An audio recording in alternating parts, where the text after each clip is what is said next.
Découvrons maintenant une autre cité minière de Lens, la Neuf, qui se prépare un bel avenir avec l'arrivée du Louvre. Nous sommes devant l'église Saint-Théodore de la cité numéro 9. Numéro 9? Les cités ont des numéros? Oui, au fur et à mesure de leur création, les fosses étaient numérotées. Leur cité aussi. Ici, c'est donc la 9e fosse de la Compagnie des mines de Lens. Elle date de 1884. Et les corons, c'est la même chose? Une cité minière? Non, les corons sont de longues rangées de maisons accolées. C'est la première forme d'habitation des mineurs. On en trouve davantage dans le nord.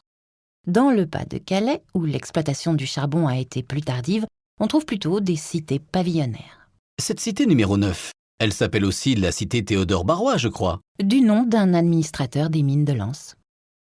Est-ce Théodore qui a donné son nom à l'église? Oui, encore une habitude des mines. La compagnie fait de ses dirigeants des saints comme s'ils étaient canonisés.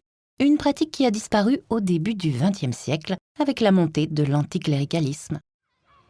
Une cité minière, c'était un peu la vie de village. On trouvait tout sur place. En face de nous, l'église. À côté, l'école. Filles et garçons séparés, bien sûr.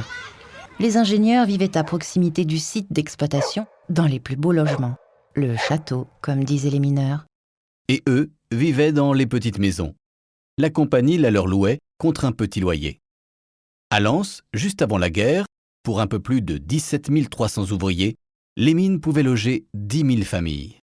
Dans chaque cité, la compagnie minière cherchait à créer une vie de quartier, avec des sociétés de musique, des associations de jeux, un dispensaire, une coopérative de consommation. Les patrons, très paternalistes, voulaient s'assurer de garder leurs ouvriers. Dans la cité, vous rencontrerez encore de nombreux anciens mineurs ou des enfants de mineurs. Le puits est fermé depuis 1960. Et dans la région, comme dans le reste de la France, il n'y a plus du tout de mines de charbon en activité. Mais ici, un grand projet se prépare. L'ancien carreau de mine de la Cité Neuf a été choisi pour accueillir le Louvre Lens. On y verra des collections du musée parisien. Henri Loirette, PDG du musée du Louvre. En quoi est-ce symbolique pour le Louvre de s'implanter sur une ancienne friche minière? Pourquoi ce lieu? Je crois que ce qui nous a frappé lors des visites successives que nous avons faites avec le ministre, c'était la beauté de ce site.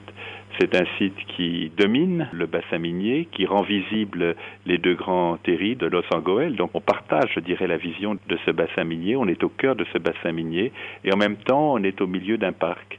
Et l'idée d'un musée dans un parc était quelque chose qui d'emblée nous a séduits.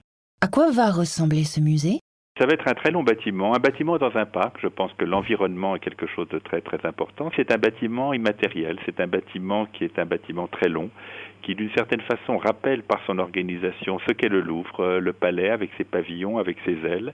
C'est un musée qui reprend tout ce qu'il y a de meilleur dans l'architecture d'aujourd'hui par les matériaux, la présence du métal, la présence du verre, cette luminosité, je dirais, extraordinaire et qui est favorable à la vision des œuvres.